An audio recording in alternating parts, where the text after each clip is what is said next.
Hi, everyone. My name is Julia Madison, and I'm the technical manager for this session entitled Beyond the Theory of Food Systems, Stakeholder Interaction Methods to Identify Top 3 Food Systems Issue and Demand-Driven Solutions. And this is chaired by our colleagues from the Alliance Biodiversity International and CIET. So thank you for taking part in ANH 2022. We look forward to a really robust and interactive session today.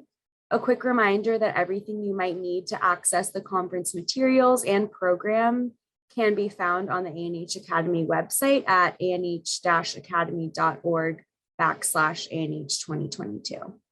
So before we have Celine take the conversation forward, I'm just gonna give a few technical announcements to ensure our experience is as smooth and interactive as possible. So first, this session will be recorded and posted on the ANH Academy website following the conference. Second, all participants have been muted, but please introduce yourself using the chat function. Let us know your name, where you're joining us from, and the organization that you work with. We encourage you to share your webcam video during this session, but if your connection is bad, then we recommend turning your video off. Later in this session, there'll be opportunities for question and answer. If you have questions, we invite you to share them in the chat box throughout the session, and we will do our best to raise them. So thank you, everyone, and over to Celine. Good morning, afternoon, evening, everybody. It's my turn to welcome you to our Learning Lab, Beyond Food Systems, Stakeholder Interaction Methods to Identify Top 3 Issues and Demand-Driven Solutions. I think this lab is probably one of the more experimental, but we are looking forward as much as you to learn from it, from the experience. So with the Alliance of Biodiversity International and CIET, we've been working a lot around stakeholder processes and stakeholder workshops, documenting things around food systems, and so on. And we've been thinking a little bit about how can we share those experiences with a wider group. And basically the Learning Lab today is what we came up with. So we will start with our colleague Thuyen, who will give a brief introduction on a Vietnam peri-urban food system, namely Dong An. And this will help you to kind of settle in to figure out to which part of the world we want to take you today. And then our colleague Beatrice will take over, and she will do the round of introductions, whereby everybody can present himself. But on top of that, we would also like you then to introduce your stakeholder role. You have all been assigned a stakeholder role before this workshop. And so from that point in time, we would like you to then actually, in the next step, to play that role as good as possible. And for those who have not been assigned a role, Beatrice will quickly look into that during her introductory part. So from then on, you will be basically playing your role, and we're taking you to peri-urban Dong An in Vietnam. Brice and Ricardo will be the ones to facilitate our stakeholder workshop. And so everybody should have indicated what the preferred role was. And you will have received also an invitation letter for this multi-stakeholder workshop in Dong An, peri-urban Vietnam.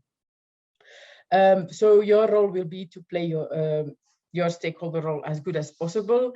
And the objective of the workshop will be to identify the top 3 food system issues for the area, as well as to think about solutions towards the issues.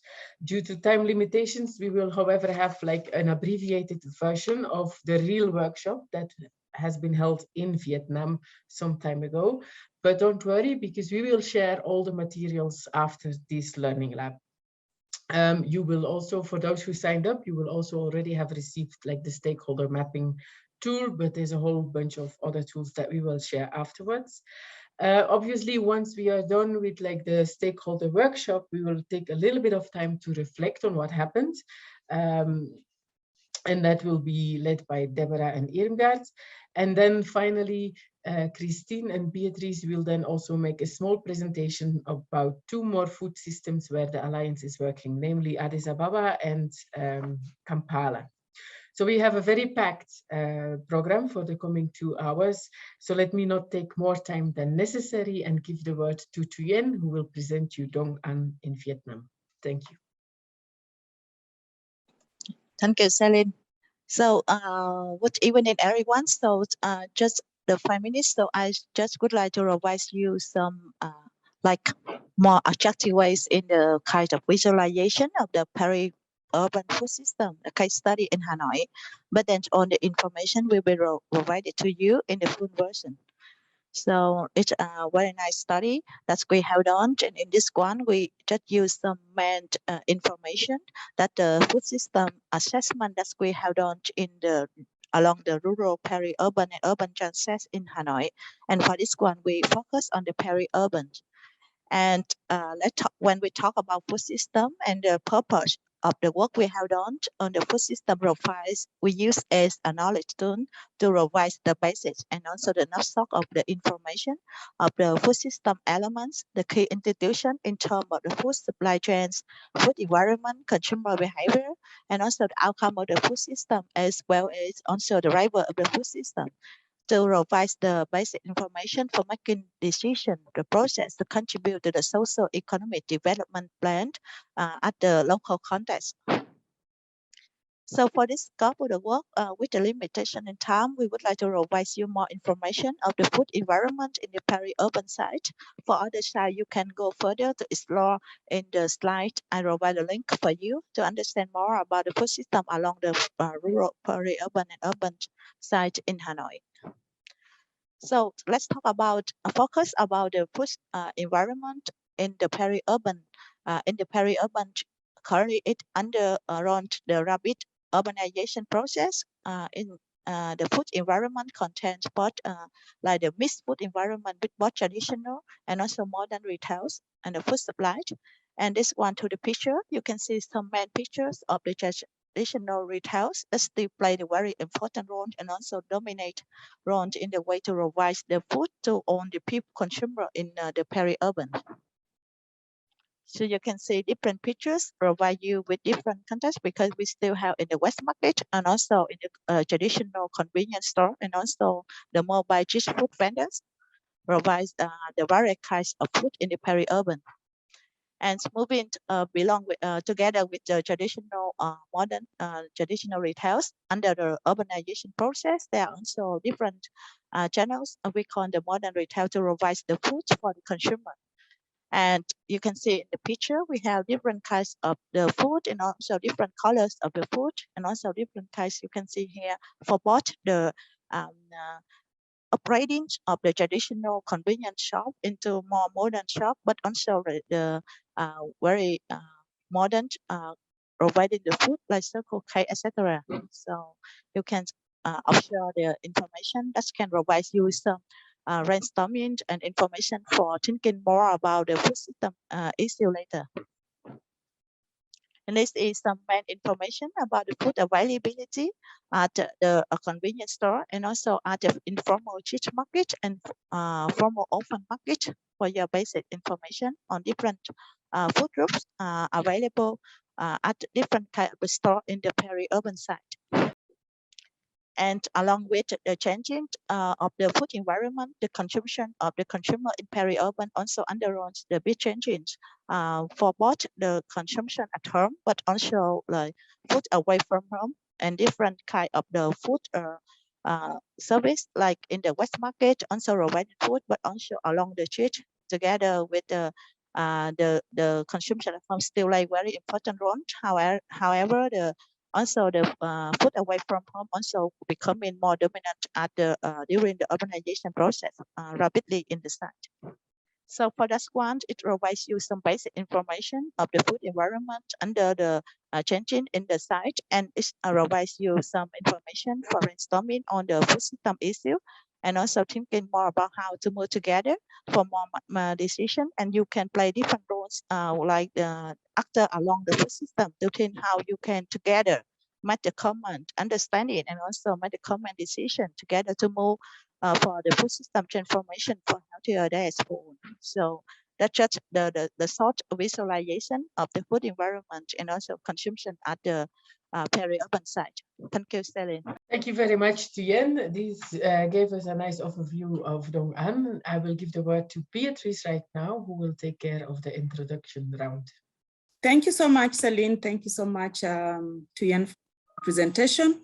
To make sure we get to know each other, I would just like us to go through a round of introduction. And for those who are not able to allocate their roles, we will have them as the last group to introduce themselves, and they can already identify what stakeholder role they could be able to play.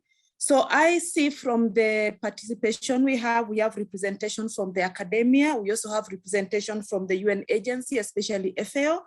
I also see we have representation from our research institutions. We have postgraduate students, and we have members from the CGR Center. And we also have members from the district leaders in the various countries.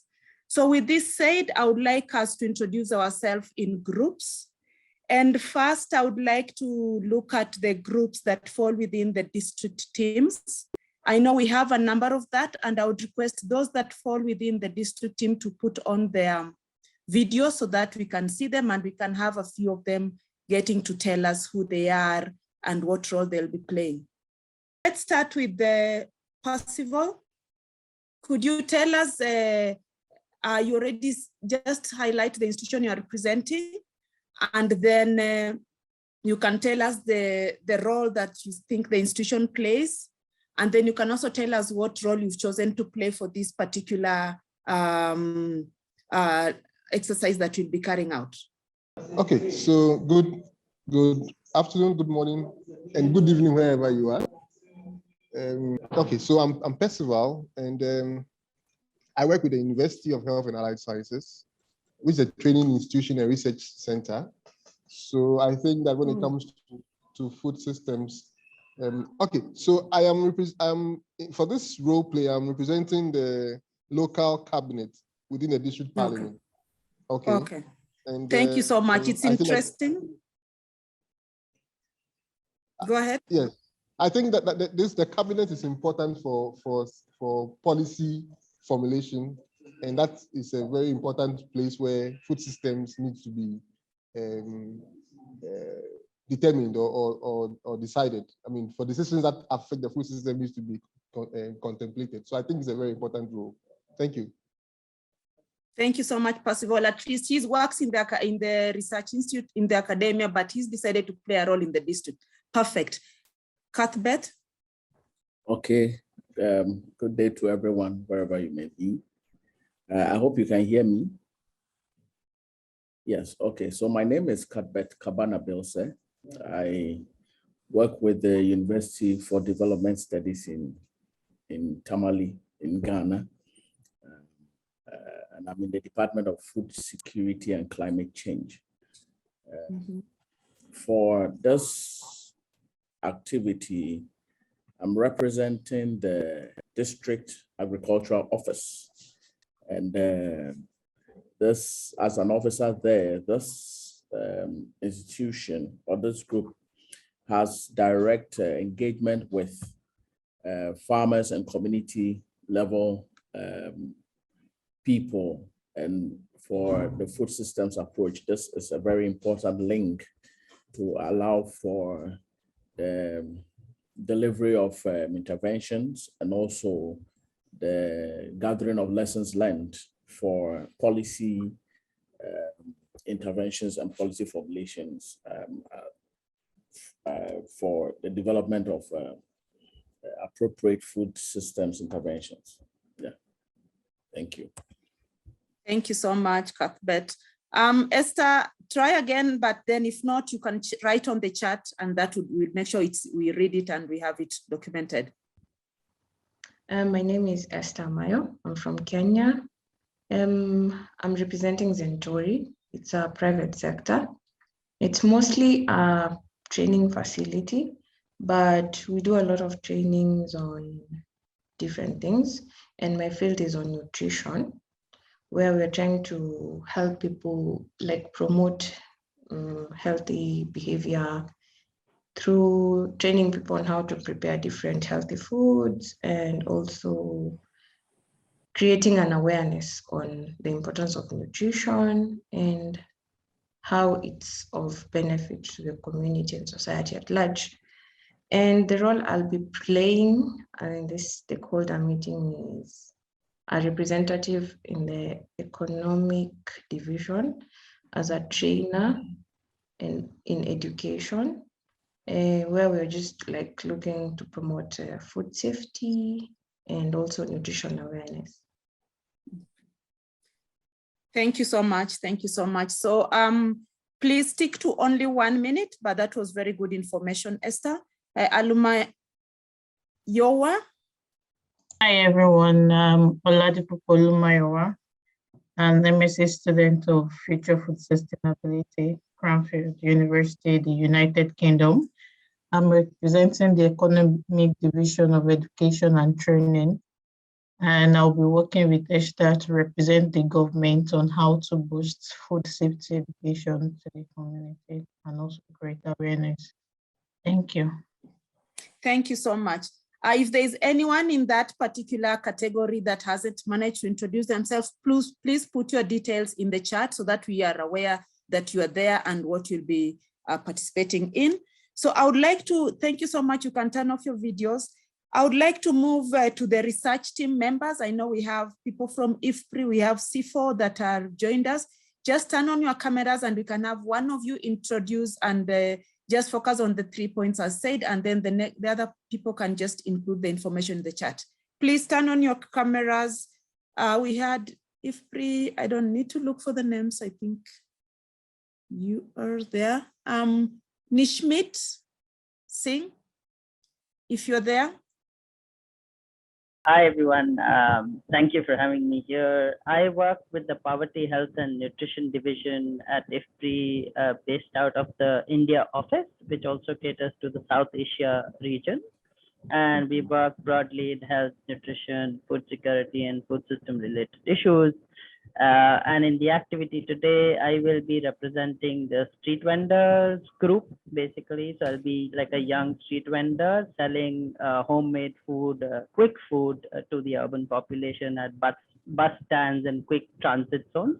So that will be my role in the activity. Thank you. Oh, okay. Thank you so much, Singh. Godfrey, I see your video on. I want to assume you're in that category. Yes. Jeffrey Asalu, I'm at the School of Public Health, Family and Community Health. I'm a research associate, and we are interested in behavior change for healthy diets. And in this analysis, I'm going to represent a professor at the Fruit and Vegetable Institute, and teaching, I think teaching marketing, teaching horticultural marketing. Thank you. Thank you, Geoffrey. Thank you so much. So we can move to Farmers Union. If we have any people playing the Farmers Union role. Is Naomi in the house? Hi. Yeah. Hi. Yes, please. Everyone. So yes, I'm Naomi. I'm from the University of Nottingham in the UK, but for the role playing, I'm going to represent like the head of the Dong Hong Farmers Union, attached to the National Farmers Union of Vietnam as a farmer, like for my whole life, and coming from a families of farmers. Mm-hmm. Thank you so much, Naomi. Thank you so much. Then we have the vegetable and fruit sellers. I know Singh said is going to be representing a vendor. So if we have any other participant who is going to be representing the vegetable and fruit sellers, please, you can turn on your videos. Just checking to see who specifically we had. Yes, we have Karina. Go ahead, Karina. Hello, everybody. Yes, I'm Karina Tull. I'm from the University of Nottingham, working in nutrition and food system research. But I'm not representing them today. Today, I am a fruit and vegetable seller. I'm a small business owner, and I have a small shop in the centre of town. So I'll be representing the people who have to abide by the rulings that are decided today. Mm-hmm. That's it. Thank you. Thank you so much, Karina. So if there is another team member who is going to be playing that role or who wishes to play that role, because we have a number of you that didn't sign up for the roles, please put that in the chat. so that we are able to make sure you participate in the next session. So next, I would like to look at the category for restaurants, hotel, and food processing group. If that is the role that you selected, please put your video on so that we can get to hear from you. So I'm a researcher at Wageningen Economic Research. Before this session, I'm acting as the hotel senior employees. I'm a chef of a fast food restaurant. Yeah, so I look forward to this session. Okay, thank you so much, Tien. If you've not been able to select a role, you can switch on your video. I can give you a chance to introduce yourself and then you can identify where. Okay, Kavita has already said something on the chat. Okay, so Kavita is going to be representing a member of the school fraternity. Thank you, Kavita. So for those who've not selected any group, we have 5 minutes. Is it possible for you to put on your videos or just indicate your name on the chat and identify what role you could play, just to make sure you are participating in the next session?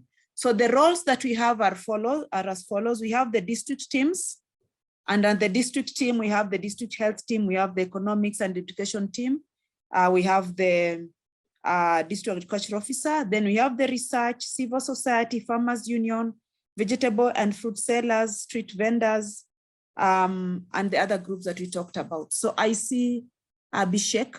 Abhishek, could you be able to identify what role you're going to play? Sure. So myself, Dr. Abhishek Das, an agricultural economist from ICRISHAT. So however, for this course, I got a very interesting role. Here I'm an assistant professor at the Fruit and Vegetable Research Institute in Dong. And I'm also affiliated with the University of Hanoi, where I teach horticulture marketing. Thank you so much. So what role will you be playing? Yeah, so here I am affiliate, I'm assistant professor at Fruit and Vegetable Research Institute in Dong. Okay, would you like to play that same role? Because you don't have to be stuck with what you're doing now. You can choose that for this exercise, I want to be something else, or I want to act like something else. For instance, we don't have someone from the markets management board. Would you be happy to act as a representative of the markets management board? People that deal with the pricing and things like that? Yeah, sure. I'm very much flexible with that. Perfect.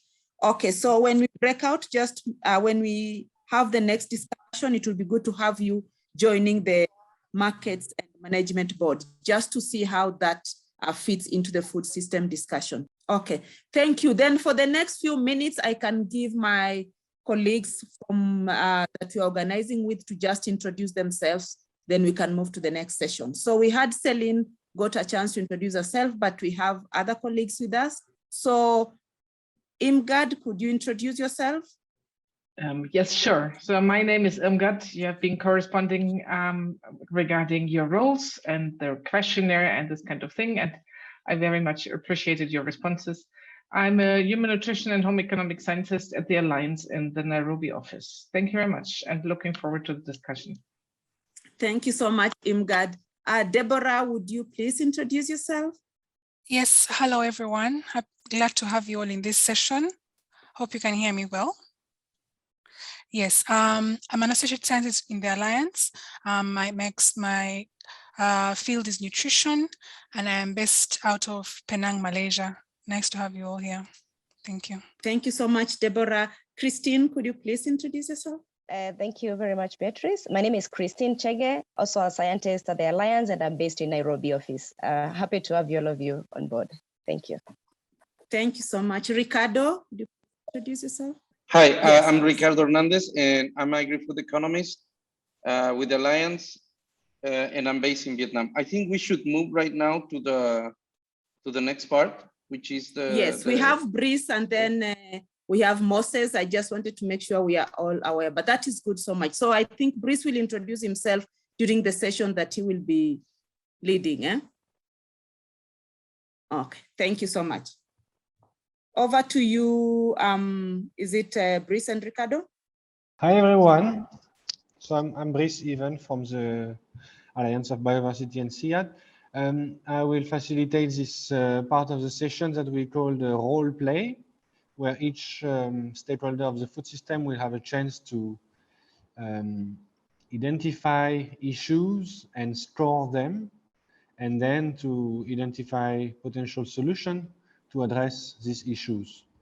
So as you are not all super familiar with the issues affecting the peri-urban food system of Hanoi, I will present 3 main issues that we have been identifying prior to this workshop.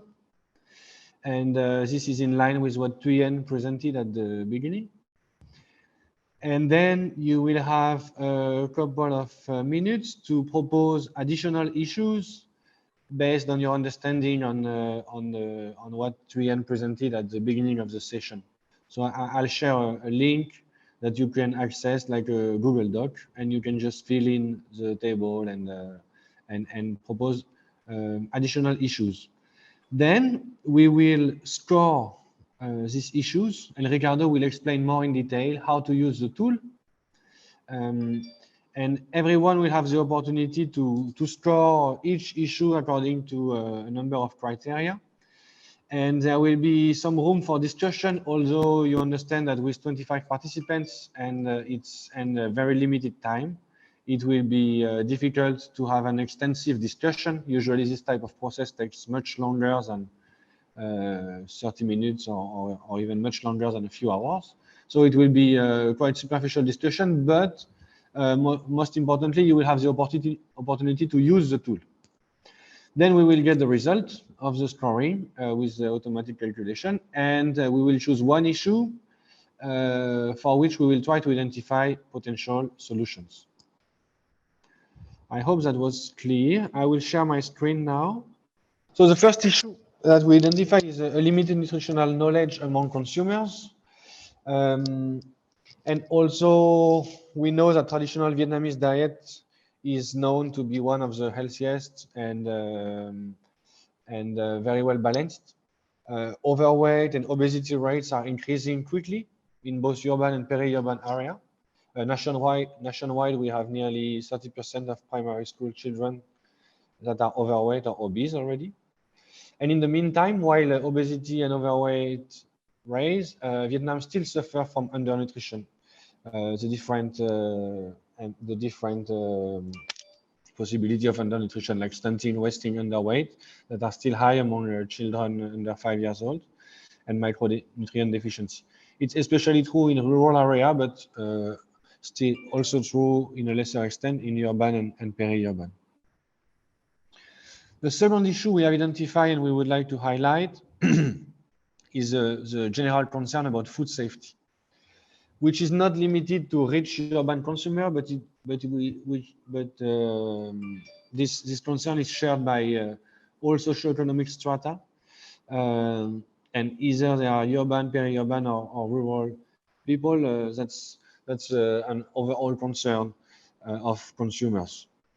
And within that, small-scale and informal actors like street food vendors, traditional markets, smallholder farmers are often pointed out for not being able to deliver safe food, as opposed to larger scale actors like supermarkets or big farms that would be supposedly easier to control and that would be also provide safer food.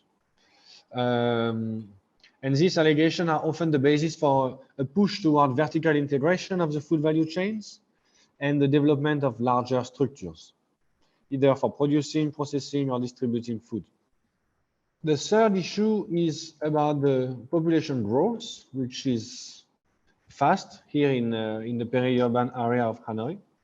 And there is inward migration coming from rural areas, combined with a rise of the living standard and the rise of the living standard, and this has led to rapid transformation of the Vietnamese food system.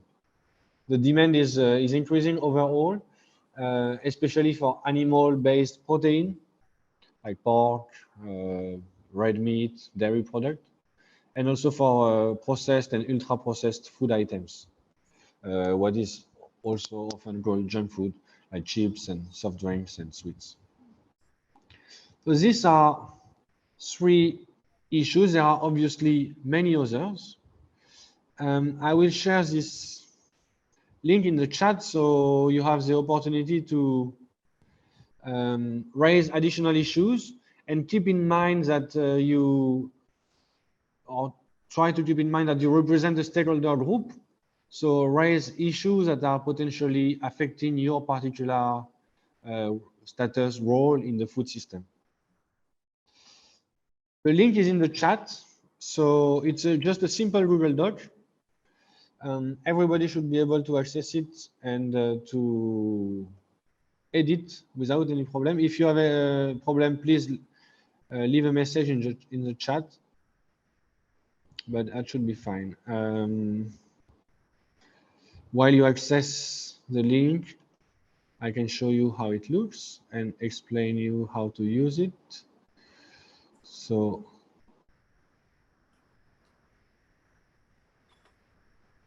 it's here. I can see many people are there already. So when you intend to use a line, put a number.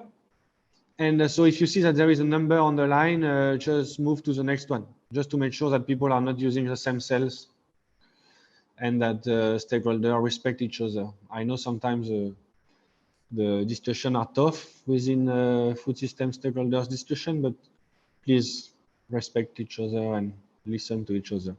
And so now we have a couple of minutes. The timekeeper will let us know how many minutes we have exactly, but we don't have much time here, maybe 4 or 5 minutes. So don't make the issue too complicated. Don't worry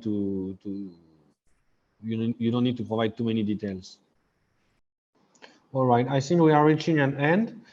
Feel free to continue writing your issue if you think you are able to listen to Ricardo at the same time.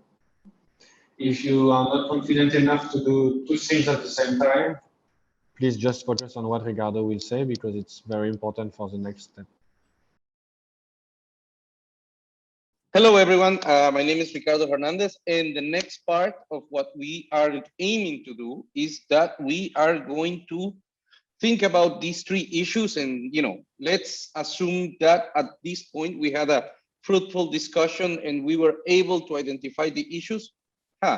We have 3 main issues, and now we need to think about what will be a rigorous way to score the issues, to find out whether these are or not as important for the exercise. So for now, I'm going to share my screen. Okay, so we're gonna go forward and assume that for this example, that we are going to do the scoring or a limited example of the scoring for the limited nutritional knowledge. Okay, so yeah. So as Breeze already went over the definition of what will be the limited nutritional knowledge for the consumers, but think about that for all the issues, we are using this, using a criteria of 8 different steps, right? Where we evaluate the multidisciplinarity of the issue, the relevance, the relation of this issue to policies, how important is this issue for the local government, how this issue is important for your own institution, for the institution, organization, or the role that you're playing. And also thinking whether this issue has been tackled by a previous action or project, or that will be tackled by a current action or project that will be implemented. And whether there is any other issue of, that should be considered. Any other criteria, sorry, not issue. Now, I'm just gonna do a quick exercise showing you how to do the scoring. And I will assume certain roles in order to do the scoring. Obviously, this is my sort of interpretation of what the role will do, but you playing your own role will be able to, probably think different than what I am thinking. Anyway, let's go ahead. So for multidisciplinarity, right? So what will be the multidisciplinarity? is when you think about the issue, and in this issue is that we're talking about is the limited nutritional knowledge of consumers, we're thinking whether this issue is affected or affects different sectors, right? Agriculture, health, industry, and trade. Maybe there is other, discipline that this issue is related to. So when we do the scoring, what we do is we take this and we think, okay, this issue is important for agriculture, then it's 1 point. Somebody else might say it's only important for health, about 1 point, but someone might say, no, it's important for both or for anyone else. So let me show you an example. So first, let's assume that I, Ricardo, I'm a district health center, right? So my role is to monitor and inspect food safety issues, provide technical assistance to address nutrition-related issues, and active in communication campaigns to enhance healthy food consumption. I also have an interaction with and responsible for disseminating lots of different types of information that are not limited to just food and nutrition, but also I am supervised by the Ministry of Health. I personally am a public health officer, visiting food vendors and restaurants to ensure compliance and take samples. I am father of 2 children, 1 boy of 4 years and 1 girl of 9. And my wife is a member of a women's union. So as a district health center, I think, you know what, this issue, the limited knowledge on nutrition, is very important for several disciplines. So I give it a 3 because I think it's very important for health, for industry, but it's also important for agriculture. Now let's assume a different role. Now I am a restaurant and hotel senior employee. I'm a chef at a local fast food restaurant that offers takeaway food. I'm a chef in this restaurant, which is specialized on doing soups. But I got my vegetables and chicken delivered every day from a nearby market. I'm thinking honestly to skip soups and focus on chips and chicken nuggets, as I'm losing more and more customers to the chicken chips, which has been opened recently in the neighborhood, and they are taking, my business. So I honestly might think that this might be related to industry and trade. I don't really see how this, from my role, affects, agriculture and health, the limited nutritional knowledge. So this is how I would score, right? Once again, I'm just telling you, I am right now just playing with the roles, right? And this is, I am assuming this role and I'm scoring based on the role that I'm taking, not necessarily that somebody else. For example, I think Chang is a restaurant and hotel senior employee. Maybe she might think different in her role to score this issue. Now let's go to a different criteria. Now the relevance, right? So is this issue, the limited nutritional knowledge on consumers, relevant to target groups or beneficiaries? And when we think about relevant target groups, we're thinking about probably women, children, adolescents, ethnic minorities, other. And then you assign points depending on how many groups do you think this issue is important to. Now I'm assuming that I'm actually a school teacher. I'm the head teacher responsible for food procurement and the food canteen at the secondary day school. I am 50 years old. Yesterday was my birthday. I'm married with 1 child. And after some trainings here and there on biology, maths, I have become a head teacher of a junior secondary school. It has approximately 1,000 children who are in school from morning to afternoon. The Parent Teacher Association Committee supports the school canteen, which provides pizza and chips every day. I, as a teacher, trained in maths, not really on food or nutrition, think that the school meals need to be economically viable. I'm not so concerned about nutrition, but I do think that it should be economically feasible. Nonetheless, I have children as well. So in that sense, because I'm a school teacher in this role, I will give them a score of 2. Why? Because as a school teacher, I do think that this issue might be very important for children and adolescents, not really for ethnic minorities or women or any other vulnerable group. That's my opinion. Now, let's go to a different role. Now, right now, I am a street vendor and I sell snacks. I have 17 years old. I am 17 years old, sorry. And I help my mother to sell snacks that she produces at home. Every day in the morning, my mother prepares small cakes with beautiful colors and grilled fish cake. But to get more profit, I also purchase snacks from a hypermarket market named Loosemart to sell them to travelers at the bus station. So I am worried about my business. I sell snacks, not very healthy snacks. So I'm not sure if I really care for target groups to learn about limited nutritional knowledge. So I actually give us a score of 0 because I don't think this issue is important. I think that for consumers, having a quick snack that is cheap is more important than nutrition. Again, you see, I am just trying to play different roles and scoring depending on the role that I have been provided. Now, this is the third example that I will show you, but there are 5 more issues that should be scored as well. Now, level of priority. Level of priority to solve the issue in the local settings. Limited nutritional knowledge. Is this urgent or not urgent in the local setting?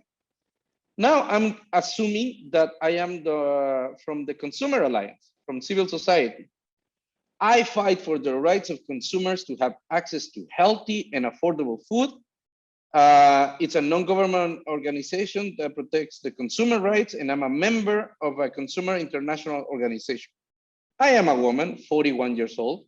I have 2 children at junior secondary school.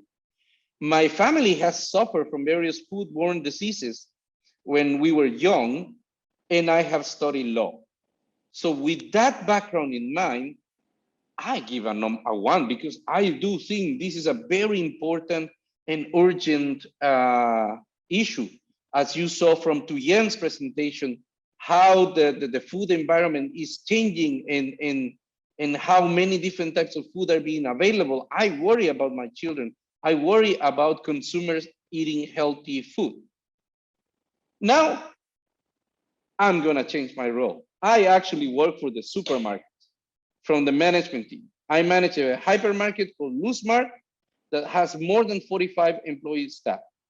I am 40-year-old. Oh my God, I can change ages all the time. And I'm a father of 3 children. My wife is not working and takes care of my parents and her parents and our children. We all live together in a 4-bedroom house close to the hypermarket. And as a manager, my main responsibility is to ensure that the market is profitable. So if my only focus or my main focus is really to think about the profitability of the market that employs 45 staff members, I do care about selling more.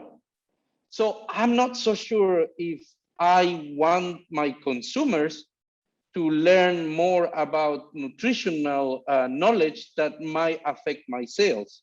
They might stop selling my snacks, and the snacks, and all the processed food in the hypermarket is around 50% of what I sell.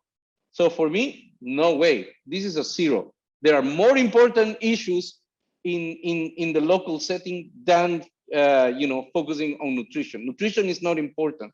Sales and having a good living wage is more important than this. Okay, so then again, as you could see, I basically tackled 3 different criteria. I assumed different roles, and now I did the scoring. So now this is your turn. Let's do the scoring exercise.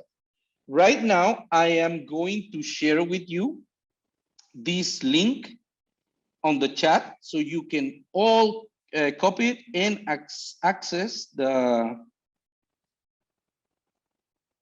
Google document, the spreadsheet. Can everybody see it? Yes. Okay, now let's go to the scoring exercise. Deborah will let us know how much time do we have, but look at this. This is basically what I explained. Here in the left column, in column B, you can see your names. You can scroll down because I know, like, for example, Mulia and Abhishek were assigned roles at the last minute almost. So here they are. But you can find for your name. For example, I saw that Diego is here. Diego is in the group as well, and he belongs to a farmer union. And so each one of you, please do the exercise. So right now, go column by column. The first one is multidisciplinary, and assign, you know, whether you think that this belongs to one or more sectors. Now, just let me show you something. As you scroll to the right side, you'll see that there are other criteria that I did not tackle in my presentation. We did the multidisciplinarity, we did the example of relevant target groups. The next one, we didn't do it, which is this issue related to local policies plans?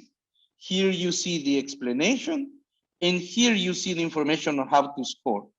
Remember that if you do not know, assuming your role, you do not know, or you know, do not really know about how to score a particular thing, you can just leave it blank. You don't have to fill all the columns, but please, you know, go to the right. The level of priority, that's another one that we did. But then there is other things like, is this issue being defined as an issue to be solved in your organization, especially for, you know, the people who work in several organizations? Is this issue being implemented by any action or project that you know? Yes, no. If it's more than one project or action, then more points. If you don't know, then leave it blank. If you don't think, then put 0. Current action projects implementing is being carried out to tackle this issue. Do you know if there is anything that is being implemented to tackle this? If you think that there is something, put 1 or more. If no, then just leave it with 0. And other specified is just, you can just leave that column empty, which is basically saying, do you know if there is anything else in the criteria that we haven't really considered? Now, I see that there is an issue here with Chang. What happened? No, Chang, don't put NA, just leave it empty. If you put NA, then the scoring doesn't work. Okay, thank you. And as you can see on the left side, this is limited nutrition knowledge. But as you scroll down, you'll find the other 2 issues that you also have to score. Significant food safety concern, and the next one will be rapid population growth. Deborah, how much time do we have? We're at 9 minutes now. 9, so we still have like 50, right? No, for the scoring, we have, it's now 8 minutes. 8 minutes for scoring, so that we can have time for you to go through the results of the exercise. Since we have very limited time, please try to do the scoring as fast as possible so you can also tackle the other issues right here. Oh, I'm glad to see that some people are already scoring the other issues. I'm sorry, it seems like I took too much for the explanation. In an ideal world, as you're doing the scoring, I'm talking, we would have more time to actually do the scoring, and actually we will have time to discuss the issues among different groups, not necessarily for all of the groups, for example, or everyone who belongs to civil society to have a unified score, but at least to understand the perspective from different people before you make your decision about how to score these issues. But since we only have 10 minutes, we would not have much time to do this.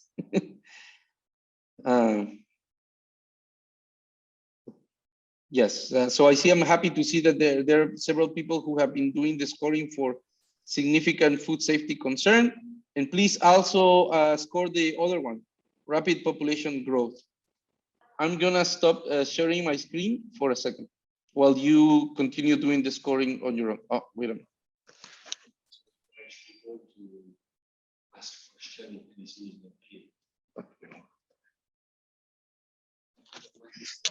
Okay. If you guys have any question about the scoring, please feel free to raise your questions as well. So assuming that we all did the scoring, you can see that limited nutrition knowledge has a score of 5.6. Significant food safety concern is 5.5. And rapid population growth is 3.3. Which can also be seen here in the summary.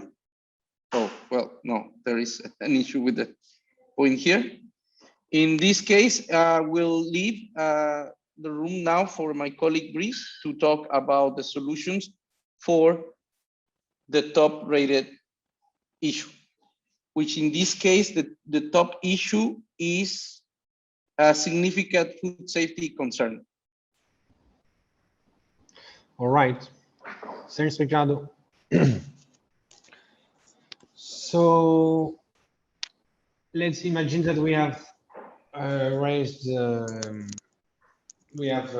all these issues, we have scored them, and now we identify some priority issues. In the real life, we would take more than one, but for the sake of the exercise, we will just focus on one issue, which is food safety. So now is how do we tackle these issues, and how do we find and select solutions? So we would follow a two-step approach. The first one being a kind of brainstorming for participants to propose, to raise solution, to discuss it, to adjust it, and to see how it could be implemented. The second step will be to score them, following the same the same approach of having different group of stakeholders ranking the potential solution according to their main concern and situation. So now we will have a little bit of time, I think like 5 minutes, for stakeholders to propose solution. So I'll put a link in the chat that you can access. Again, is one simple table that you can fill with solution, and then we'll see how we can score that. So, Bryce, you are not screen sharing if you meant to. It looks like that. Okay, so it's the exact same table than before. Just put a number, the name of your stakeholder group, and propose some solution. Again, keep in mind that this is just an exercise, so you can see the approach. In a real life, this would take several hours. There would be several rooms to discuss and for participants to elaborate on the potential solution. Then if you facilitate such kind of exercise, according to the level of the participant, you can consider using additional tool like problem trees and solution trees that are usually quite easy to use in order to make sure that you properly and therefore when you try to identify potential solution, you know which problem exactly you are tackling, because when it comes to identifying and hierarchizing problems, it's not always obvious what is the logical pathway, what are the roots of the problem, the main causes of the problem, and to take advantage of some of these facilitation exercises that are not specific to this. So yeah, there are a lot of additional facilitation and tips that can be used for this kind of exercises. So we can see that the diversity of the proposed solution is quite high at the at very different steps of the food chain and different regarding different actors of the food systems, and this would definitely require some kind of arrangement to see how different solutions can be combined together, how different solutions can complement each other, and some can be complementary, some can be sometimes how to say contradictory. So this is a kind of a serious process that is definitely goes beyond just proposing solution. And you can see that some of the proposed solution look at the farm level, some look at the market level, some look at the food waste level. So there are a lot of different ideas to address this food safety problem. And I guess the way the way the solution emerged also really depend on the way the problems have been formulated. That's something to keep in mind, because here we talked about food safety concern, but we could have framed it in another way, right? We did not even mention if we were referring to chemical contamination or to biological contamination, etc., etc. So yeah, I want to emphasize again on it can be very useful to use this kind of problem trees to really organize your problem and understand the logical paths between the different problems and their cause and their consequences. That will be really helpful then when you want to come to the solution and intervention design. Anyway, that's not really the topic of this lab now. I think we are running out of time soon, so I will you can continue to write if you want, and I will show how the solution tool look like. So it was also designed by Ricardo, so it follows the same fashion. So, and you can see and we will not do the scoring now because we have no time, but the idea is the same. Like we have a couple of criteria with a proposed score according to different possibilities, and again, I think this kind of tools should be and are and should be flexible, depending on your context. You can decide to change the weighting. You can decide to add criteria, to remove criteria. The most important is that the tool is understood by stakeholders, and that it can be and that it fits to the context. So don't feel if you want to use it later on the field in your own food system with local stakeholders, don't feel too constrained by this framework, because this should be a livable tool and should be adaptable. So this is just to show an idea. I know Thuyen has been using that in the field in Vietnam in different contexts, and but this could be used in many other contexts with a bit of adaptation. So yeah, I will not go through all the criteria. You can read that later. I think the team will share all the tools. And I think I will stop there, and I will hand over to my colleague. I don't know who is next, but I hope he or she knows. So for the solutions, there is also criteria for scoring. Right now, he briefly showed that was basically just an example. I just took three solutions that were raised for this particular issue. And then I had like a mock scoring there.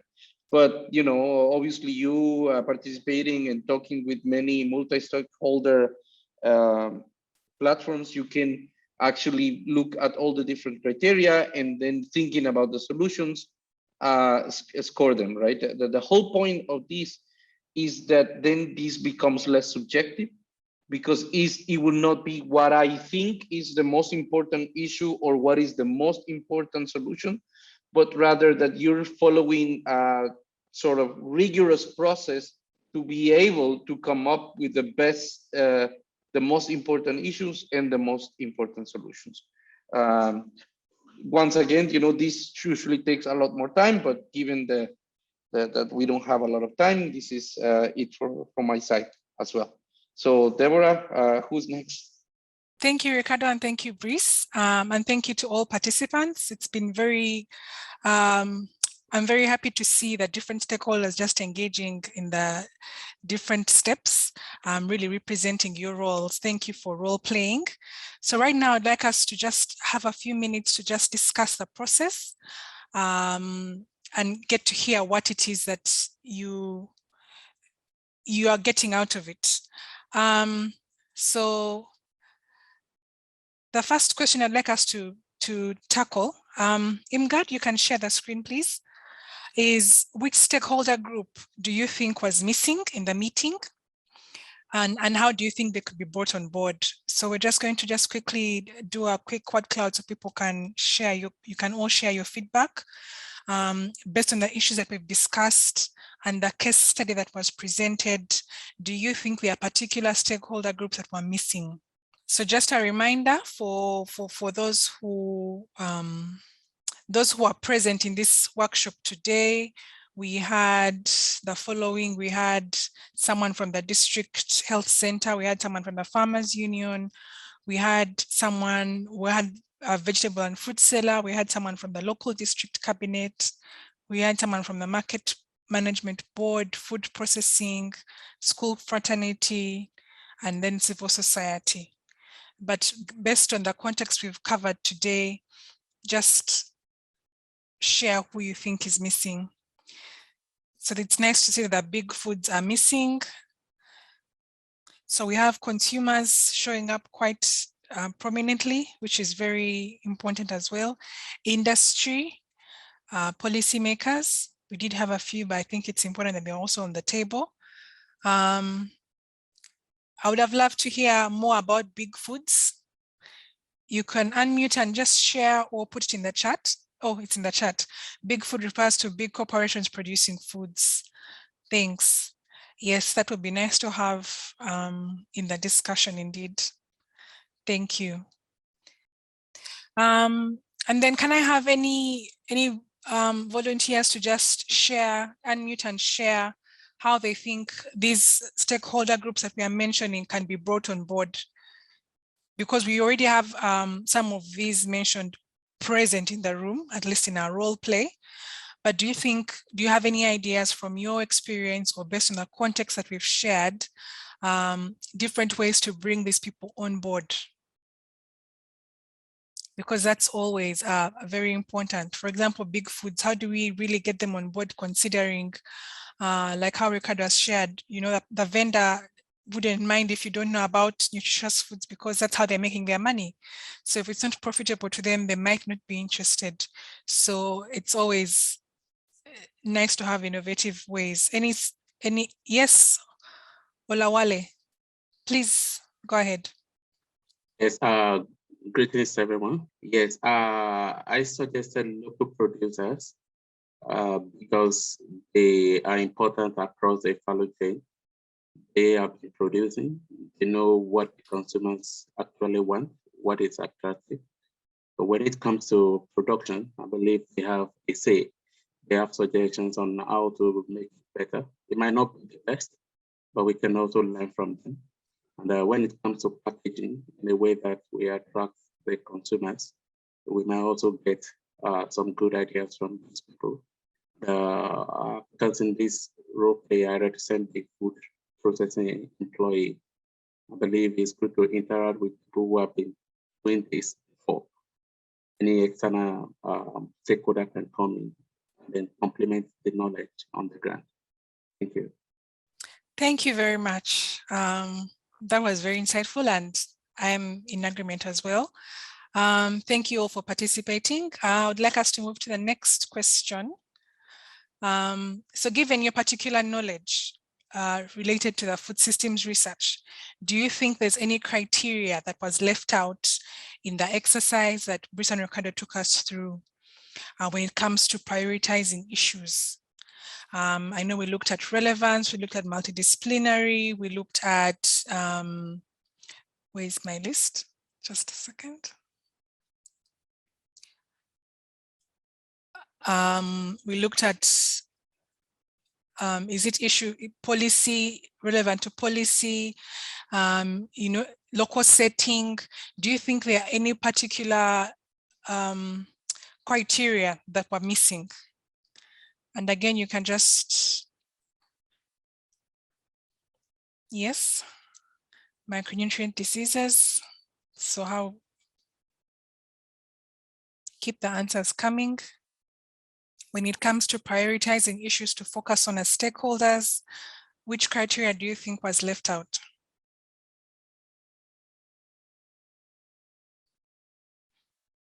It's important to consider because as Brice and Ricardo showed, it's a live document and it's best to really make sure it fits what the context that you're working in. And someone in the chat asked why multidisciplinary was being scored twice in getting the score. And we had Tuyen giving a really good response that for engagement with stakeholders in food systems thinking, multidisciplinary is very important. So it's one of the key things that we need to have on board. So all our criteria seem to be almost equal. None is really popping out. Sustainability. So anyone want to give insight on sustainability, considering we're scoring issues to prioritize and not the solutions yet? So how would sustainability be key when it comes to prioritizing the issues to focus on? Does anyone want to give us their thoughts? All right. So far we have sustainability, we have micronutrient diseases, we have climate, local foods, and climate and local foods are indeed quite important when it comes to different issues. Climate really cuts across conflict, gender perspective, equality, the next users, local food governance. These are definitely points that if we had time, we'll have Tuyen, Ricardo and Brice just go through in their case study to just share with you how indeed these, whether they fall in within the criteria that they've already presented or would actually be interesting to explore further. But this was just to get you thinking that what you have in the document, in the Google document that we worked with, you have to think through what the context is and also be open to what your stakeholders are bringing forward. The last question. So what do you think can contribute? So as stakeholders, whether in your role play or in your current role, how do you think you would contribute to implementing of solutions? Because we stopped the role playing at a point where we'd come up with suggested solutions. So the next thing would be implementing the solutions that rank highest. So how do you think that you as a stakeholder, what role do you think you'd play when it comes to such solutions? Would you just be a beneficiary, you know, or would you have some skills to contribute, some networks to contribute? And here I can put it open for you to share from your own real role or the role you acted in the previous activity. So you have consumers, so you'll just be consuming the solutions. That's interesting. Keep the answers coming. We have showing and explaining benefits of the solution, research facilitators, policymaker,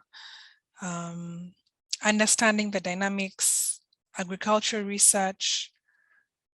Does the participant who put forward understanding the dynamics, are you willing to just expound on your response? Hi, so that's my response. So I actually put in understanding the power dynamics, but I don't know why the word power disappeared from the poll. But my idea is because it is multidisciplinary issues and solutions. So you better understand the roles. Yeah, who has the power? Who, and the institutional and on the relationships between stakeholders that affect these solutions and priorities. Thank you, Chien. That's very important as well. Thank you. Thank you for sharing. So thank you. So basically this question really we wanted to hint you towards discussing ownership, roles and responsibilities when it comes to the solutions. It's not enough just to come up with all that, a full list of solutions and then scoring them. At the end of the day, you want to work with solutions that you can take forward in your interventions. So right now I'd like us to move to Q&A. Any questions that you have? I know we had one in the chat that was answered. Why multidisciplinary is doubled when taking the score into account? So that was answered and I associated it a bit. Is there anyone else with another question? Or an observation from the exercise, what you're taking home? Yes, Tien, please go ahead. Yeah, just again, so this is one of the final step in the whole process of the engagement process. And this is contribution not only at the local context, but can be also linked with the national movements, especially in the country with the food system transformation happening in the country. And I just want to show you again on the criteria on the step need to be in line with the target site and also with the stakeholders.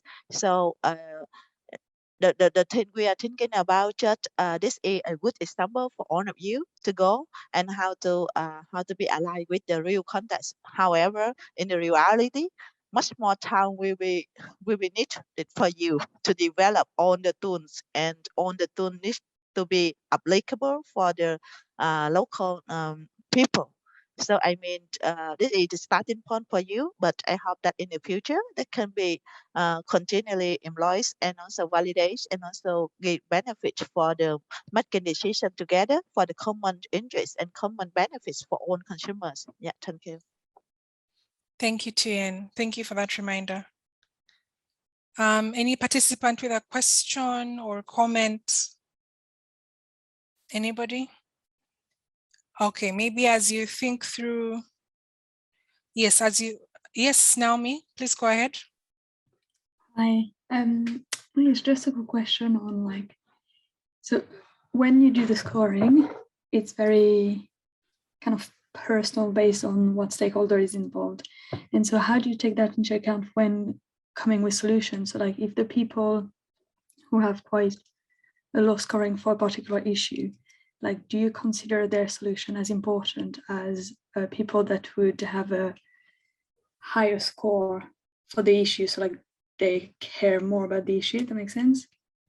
Does that come into further discussions? Thank you, Naomi. Brice and Ricardo, do you want to tackle this? It's a very nice question. I'm not sure I got the question. And so the question is in the scoring. When there are scoring issues, some people's issues, of course, don't get taken forward. And then now when you get to scoring solutions, do people who didn't score that issue that highly, do you still take their points forward, given that some people have a bigger stake in the particular issue you're taking forward? Yeah, I think that's a very good point. I'm not sure how to address that. It really depends on who you invite, who come, and how these results are going to be used, I guess.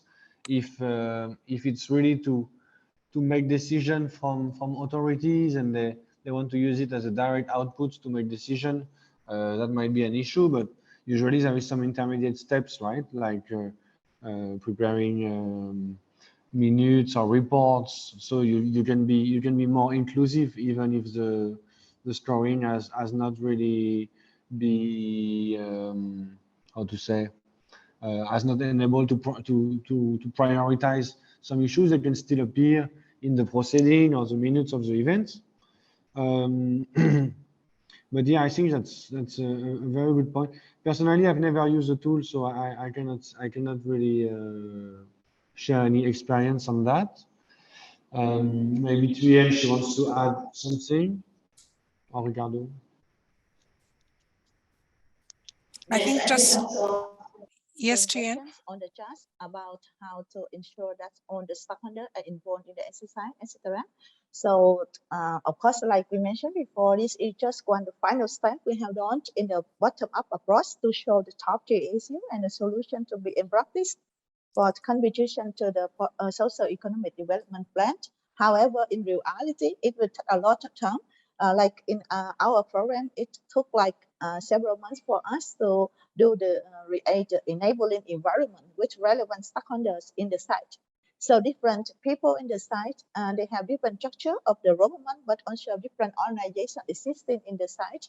So that's the enabling environment with for a common understanding what food system is and what actors map to what elements of food system and what actors play different role in food system. It's all need to be done. So it will provide you the general and the overview information of different actors along the food system elements and also how they are linked to each other.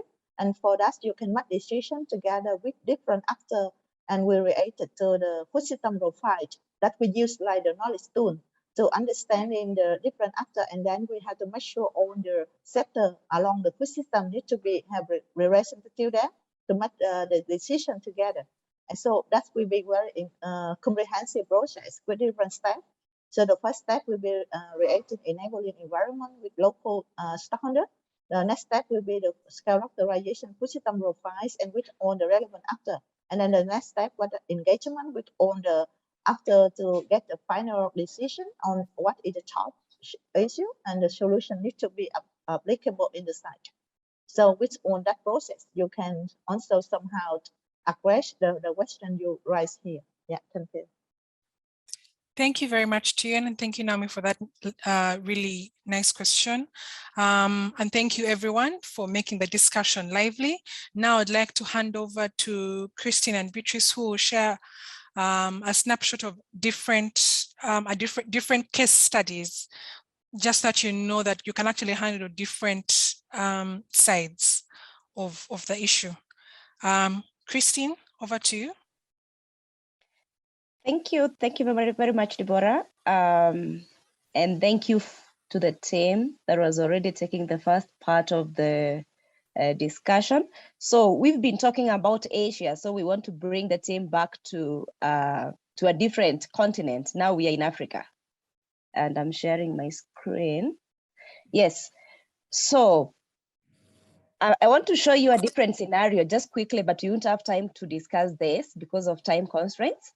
But just to present to you a different scenario and see what happens in a different food system and what could be the different challenges or similar challenges as what was presented for the case of peri-urban food system in Hanoi by Thuyen.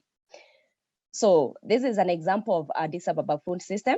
And I want to show you some different food environments, what's available in Addis Ababa.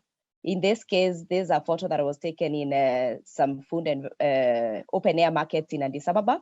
And we see there are various food commodities available in that market. For example, the fresh fruits and vegetables. We see different types of leafy vegetables and other commodities there on the top left photo. On the right-hand side, we see different vegetables. How they are handled, how they are presented is a different topic of discussion, but the food is available there. But we can already highlight some challenges. For example, how are these vegetables presented in that market? Are they presented in a way that is posing a food safety challenge? or are the foods presented in a good manner? And before I mention that, I want to show you a couple of other photos. The next photo, the next slide, that's the current slide with some fruits. We see papayas and watermelon. These are photos of street vendors who are selling fruits by the roadside. And what we see in this photo is that, in those two photos, is that these vendors are selling, most of the street vendors sell either one type of fruits. For example, it's only melon, or it's only pawpaws, the papayas, or it's only the bananas. So here the issue of diversity comes in. And the question is, if the consumers are depending on these type of vendors to buy their fruits, will they have a diversity of fruits to purchase? Are they able to consume diverse fruits if they're just relying on these type of vendors? And then the other thing also we noted from these vendors is that they are mostly selling all fruits. So it's either a full melon, a full pawpaw. So if a consumer who has very little money and wants a piece of pawpaw or a piece of melon wants to buy from this vendor, then they cannot purchase. Therefore, the issue of access, the issue of affordability comes in.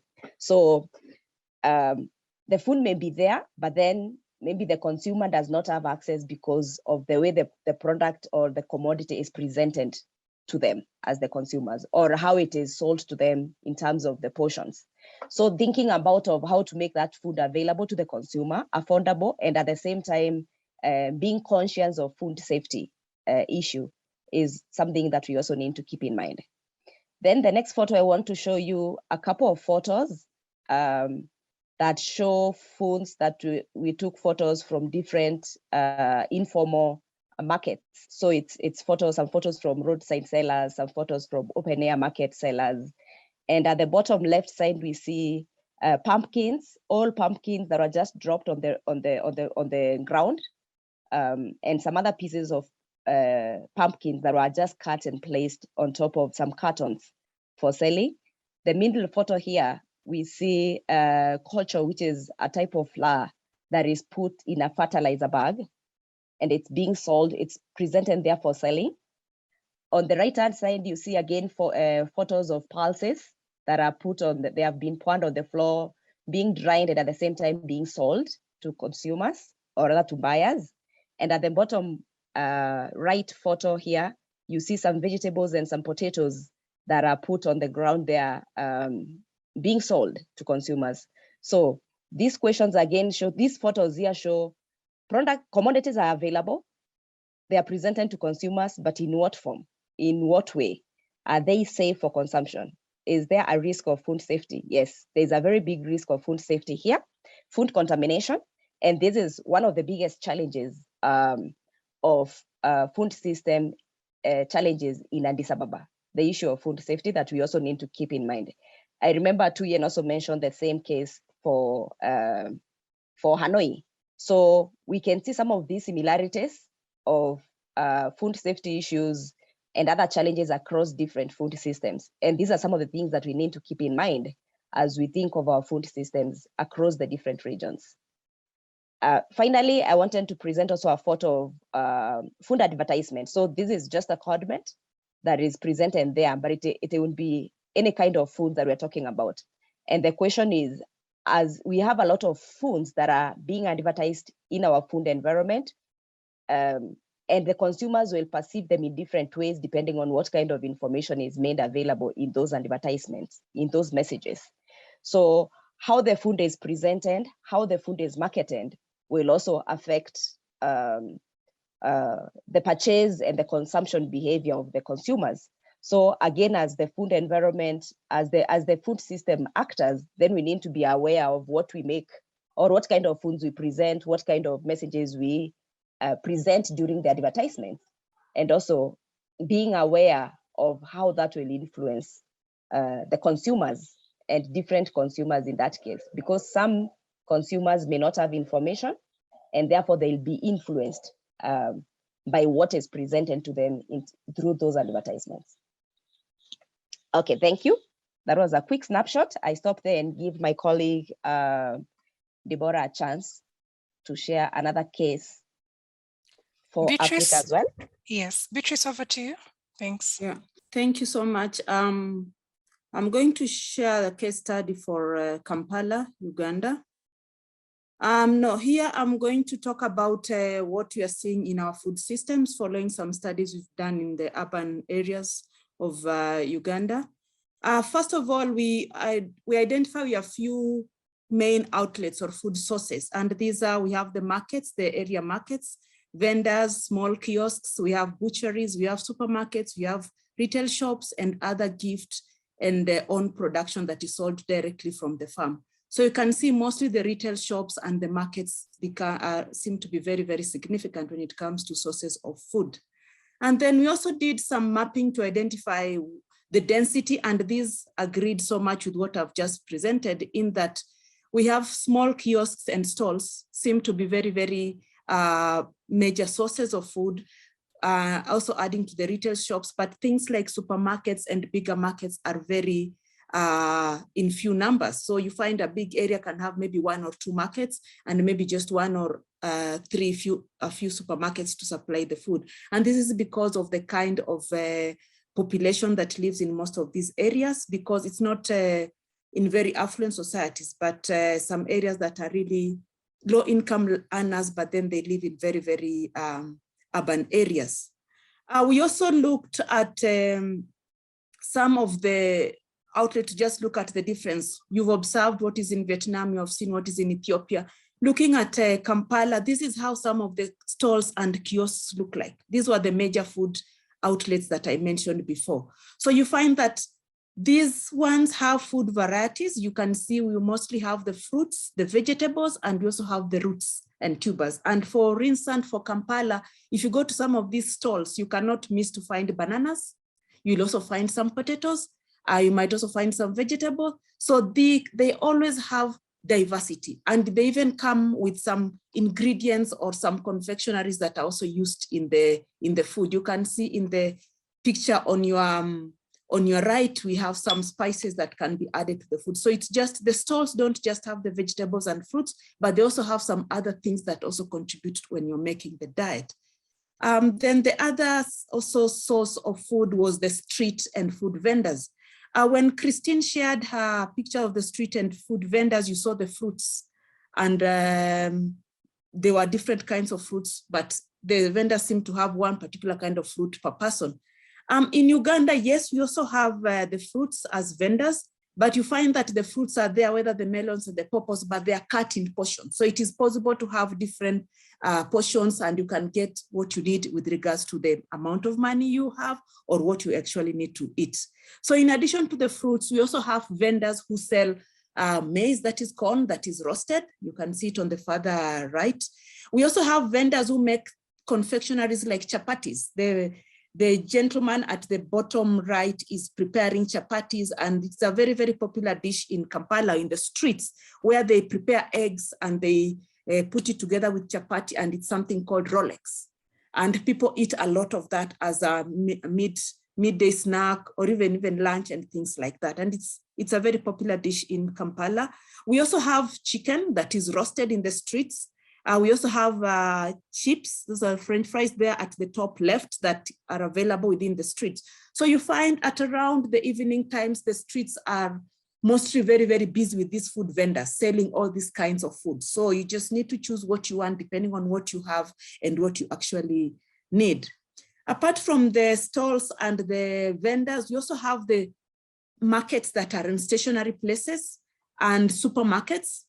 And for instance, you can see how the markets are very diverse, but you can see that the foods are displayed in different areas. There are those that are in stalls, but then there are those that are on the ground. And most of the markets are besides the main road, so that when people are leaving jobs or moving around, they're able to just pass by and pick commodities and go where they're going.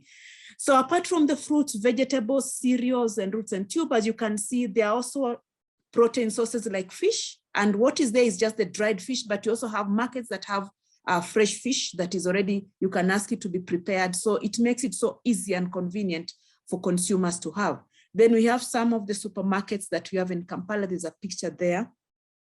Then just looking at those pictures, what you get to understand is that In Kampala as an area, food diversity is not a challenge.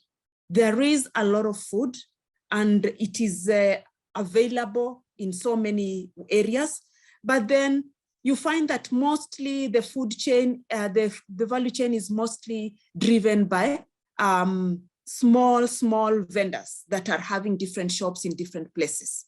So those are the main people who are supplying food. But then the only challenge that we find when you look at Kampala is that despite the food being there in different quantities, it is still not affordable to everybody. So those that are daily earners or weekly earners have so many other needs. So you find that the food is there in the markets, but not everyone is accessing that. So unless there's a subsidize or there's an income increase among the population, it still remains a problem when it comes to accessing diverse and enough food for the people. Then the other challenge that you see, I don't know whether it came out clearly in some of the pictures, is the way the food is displayed, where you find that you can see the potatoes are on the ground, the bananas are on the ground, and you're not aware of when they finish preparing the food, or when someone picks the food, how are they going to prepare it very, very well? Is it going to be a very safe and good environment? I wanted to share the picture of the vendors where you can see where we have the chips vendor and the chicken vendor. They're just holding the food with their hands. It's hard to know whether they are safe and things like that. So food safety is still also an issue when it comes to urban food systems of Kampala. So that's all I wanted to share with regards to Kampala. Thank you so much. Thank you, Beatrice. Over to you, Celine. Thank you very much, Beatrice. I have a request from some of my team members before I want to wrap up this session. And I hope you will give me 5 minutes after this to help me wrap up. But I would like to request everybody, if you could switch on your video and we take a quick picture. Ricardo, I think you will be the one taking the picture or the screenshot. So if everybody, all the participants included, everybody who is in this session can switch on the video, Ricardo will take a picture of the session. I'll take a screenshot. Is that okay? Yes, that's fine. Okay, I will take the picture, right? Because we need to wrap up soon. We need to move on. Yes. Yeah. So let me see. Okay. Smile. Cheese. Food system. Okay. Yeah, I was able to at least take one. Anyway, to wrap up, I think we've tried to pack a lot of stuff into a very short time frame, but at least I hope it gives a little idea about how to deal with stakeholders, stakeholder processes, stakeholder workshops, etc. Because we kind of learned from the pre-entry survey that quite a number of people had indicated that they kind of don't have any previous experience with this type of workshops. Anyway, we've gone through, we've assigned everybody a role. I think everybody really did their best to get into the shoes of this stakeholder and try to answer the food system issues and the solutions and rank the stuff according to the role that he or she was assigned. I think some interesting things came out though. So we've been requesting you about additional issues around the Dong'ang food systems, things like labeling, but also government support for the farmers, for the vendors, for the consumers, etc. came out, up till issues around waste management. After that, we kind of zoomed into, we ranked the issues, the 3 main issues, because we had to kind of prepare it in advance, the sheets, etc. So we stick to the 3 main issues. We ranked them, and food safety, according to all the stakeholders together, food safety came out as the most pressing issue there. And again, we've been explained that the reason why we are doing these rankings, etc., is to have a more objective selection of the issues, and then later on also the solutions that are that we have to deal with, basically. So then we looked deeply in the food safety issue. We scored a number of attributes there again to come and then yeah, to come up with the different solutions as well. When we brainstormed about the solutions, what came up was that there's a very diverse spectrum of solutions that came up around the food safety issue. And again, that would be needing some deeper thinking about how we're going to rank them, how we're going to identify the criteria for ranking them, etc. All in all, I think it has been a really interesting session. But one of the main things that we wanted to convey during this session is also that as this type of work, this type of food systems work is not just about putting a number of stakeholders in the room and see what comes out of it. You really need to prepare that very well. And it starts from identifying the stakeholders. So before this session, we've been sharing with you a document around stakeholder mapping, stakeholder analysis. And so it is very important that you go through these steps, make sure you have the right stakeholders in your workshop, but also make sure that the different stakeholders have a voice, that they talk, that you don't have like 20 people of the marketing board and then only one farmer or one consumer, etc. So that you keep the balance, that you make sure that everybody has a chance to speak up and to rank the issues. So and then we've also, like, during the discussion, we've also been asking, like, which group of stakeholders do you think was missing out? And we got some very interesting answers here, such as the big foods, the funding bodies, etc. And then once we have these people in the room and they all speak up, etc., etc., we also need to go a step further. We've been touching on it. We've not had a chance to go really into depth, but Thuyen really explained also that then we need to make sure, once we have the issues, once we have the solutions, that we get the commitment of the stakeholders, that we can assign roles, that different stakeholder groups can say, yes, I commit to do this, I commit to do that. Who should be involved in the different activities and actions that will come out of it. So that's also very necessary. And once again, after that, we need to set up also a monitoring system that we then actually can monitor whether the different solutions are being implemented, what the difficulties are, and where again we need to be intervening. So basically, you've already been getting a lot of information beforehand. We will still link with you more tools around all these issues.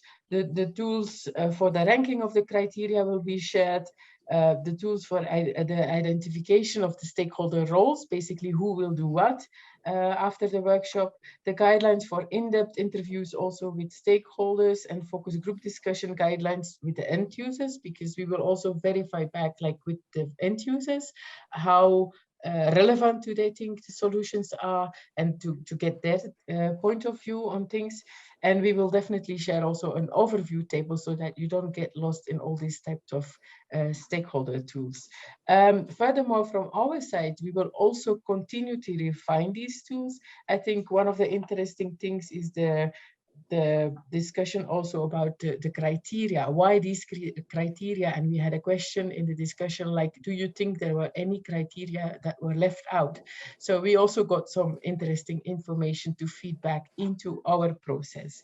So yes, we'll continue to refine them as we get more experience all over the world in driving meaningful stakeholder processes for making our food systems more sustainable, inclusive, and healthy.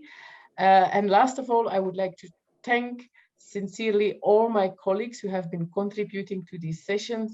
I think it was a nice team effort between the Asia and the Africa teams in the Food Environment and Consumer Behavior Research Program at the Alliance of Biodiversity International and CIAT. And I would like to also thank Moses, Mestawet, and Irene, who have been our note takers behind the screens. So you've maybe not seen their faces, but they've been working hard behind the screens to also take notes of this session. I wish you all a pleasant day for the rest of the evening, afternoon, or morning. And please, if you have any further questions, you would like to have a more in-depth discussion, or you would like more information, don't hesitate to get into contact with any of us that have been running this learning lab. Thank you very much for your participation. Thanks, Celine. Thanks, everyone. We're going to wrap up this session now, but thank you to our chair and our speakers and all the presenters and for your questions throughout the presentation. So please visit our website for other Learning Lab sessions we have throughout ANH Academy Week. And as I mentioned in the chat, the recording will be shared in the following weeks as well, if there's any part of this presentation you'd like to revisit. So thank you and have a good rest of your day.